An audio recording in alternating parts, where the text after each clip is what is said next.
Hi hello అందరికీ నమస్కారం. నిన్న రాత్రి నేను నైట్ 9 గంటలకి దర్శనానికి వెళ్ళానమాట, ఉచిత దర్శనానికి. తర్వాత ఎర్లీ మార్నింగ్ 3కి దర్శనానికి వదిలిపెట్టారు. 4:30 కల్లా దర్శనం అయిపోయింది.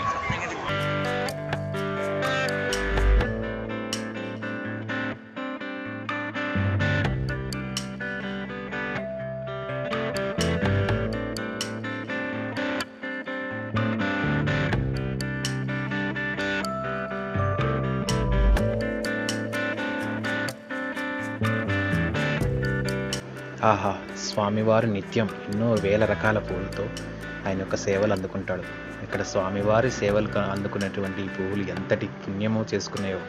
ఆహా! ఎంత అద్భుతమైనటువంటి పువ్వులు పరిమళ భరితంగా స్వామివారి ఆలయ ప్రాంగణంలో వెలిసాయంటే ఎంత అదృష్టమో. ఎక్కడైతే తన భక్తులు ఆయన యొక్క నామాన్ని, ఆయన యొక్క కీర్తనలు స్మరణ చేస్తూ ఉంటారో ఆయన అక్కడే కొలువుంటాడు. అందుకే ఆయన ఆపద మొక్కులవాడు అయ్యాడు. ఆహా! స్వామివారు ఎంత చక్కగా నిలబడి ఉన్నారు. ఆ స్వామివారి ముందు ఎంతోమంది ఫోటోలు తీసుకుంటూ ఉన్నారు. ఈ కలియుగానికి ఆయనే భగవంతుడు.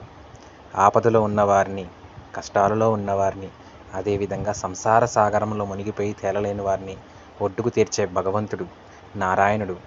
అతడే శ్రీ వెంకటేశ్వర స్వామి.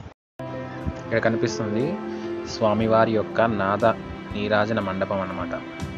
ఇక్కడే స్వామివారి యొక్క కార్యక్రమాలు, ఇక్కడ భజనలు, కీర్తనలు, నృత్యకళలు జరుపుకుంటారనమాట ఈ కళావేదికలో.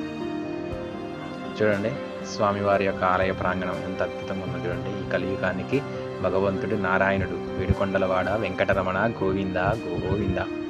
ప్రతినిత్యం ఎంతో వేల మంది ఆయనను దర్శనం చేసుకుంటూ ఉంటారు. చూడండి ఎంత అద్భుతంగా ఉందో ఈ కొండ, ఎంత ప్రశాంతంగా, ఎంత నిర్మలంగా, ఎంత నారాయణ మంత్రాలతో ఎంత చక్కగా అద్భుతంగా ఉంటుందన్నమాట. చూడండి నిత్యం భక్తులు దర్శనాలు చేసుకొని తలనీలాలు సమర్పించి, చూడండి లడ్డూ ప్రసాదాలు స్వీకరించుకొని వారి యొక్క కోరికలు తీర్చుకొని వెళ్తున్నారు. అద్భుతంగా ఉంది, అద్భుతం, మహా అద్భుతం.